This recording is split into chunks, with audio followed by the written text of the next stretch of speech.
গত 15 বছরে এই দেশের প্রতিটি প্রতিষ্ঠানকে ধ্বংস করা হয়েছে। সব শেষে স্বজনকে এবং তার যে টিম আছে অর্থাৎ যারা এই পরিকল্পনাটি করেছে এবং এটাকে বাস্তবায়িত করেছে তাদের সকলকে আন্তরিক ধন্যবাদ এবং কৃতজ্ঞতা জানাচ্ছি।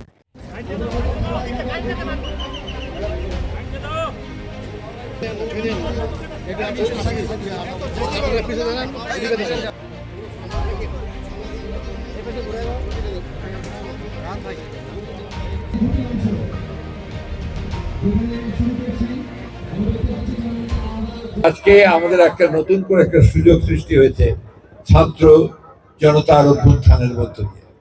অনেক প্রাণ গেছে, অনেকে আমাদের ছাত্ররা তারা জীবন দিয়েছে, তাদের আত্মার প্রতি আমি গভীর শ্রদ্ধা জানাচ্ছি। যারা আহত হয়েছে তাদের প্রতি সহানুভূতি জানাচ্ছি। এবং এই যে আমাদেরকে একটা নতুন সুযোগ সৃষ্টি করে দেওয়া হয়েছে একটা গণতান্ত্রিক একটা পরিবেশ সৃষ্টি করবার জন্য, গণতান্ত্রিক রাষ্ট্র গঠন করবার জন্য এবং সবাই ঐক্যবদ্ধভাবে বাংলাদেশকে নতুন করে গড়ে তুলবার জন্য যে পরিবেশটি নতুন করে সৃষ্টি করা হয়েছে সেজন্য নিশ্চয়ই নিঃসন্দেহে আমরা তাদেরকে ধন্যবাদ এবং কৃতজ্ঞতা জানাবো। যে দেশটা আমার, এটা অন্য কারো নয়। এই দেশটাকে গড়ে তোলার দায়িত্ব আমাদের। গত 15 বছরে এই দেশের প্রতিটি প্রতিষ্ঠানকে ধ্বংস করা হয়েছে।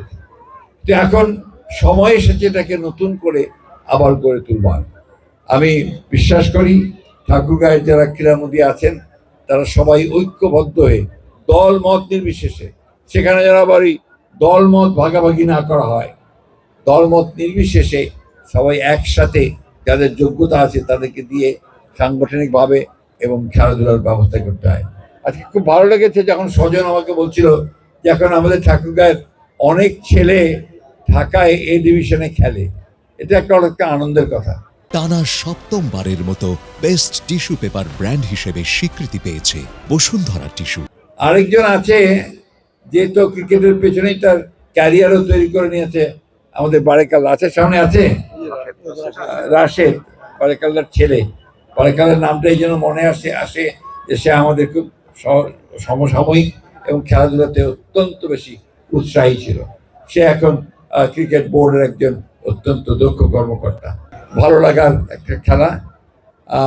অনেক কিছুই মনে পড়ে এই রাশেদের বাবা বারেকাল্লার বাসায় আমরা আপনার তখন ডিশ নিয়ে এসে কিভাবে খেলা দেখবো সেই ব্যবস্থা আমরা করতাম। যাই হোক, এখন তো অনেক সহজ হয়েছে, খেলা দেখা যাচ্ছে সবসময়। যারা খেলছেন তারা নতুন নতুন করে বিভিন্ন একাডেমি ইনস্টিটিউশনে তারা কোচিং পাচ্ছেন।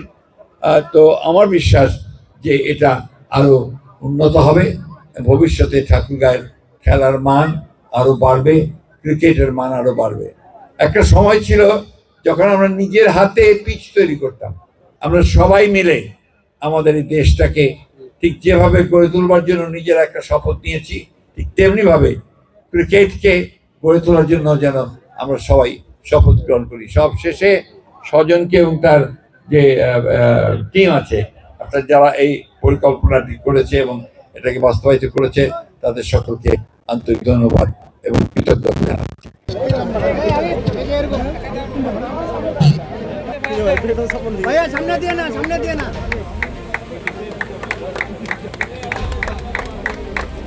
আরেকটু সামনে থেকে সরে যান একটু কষ্ট করে।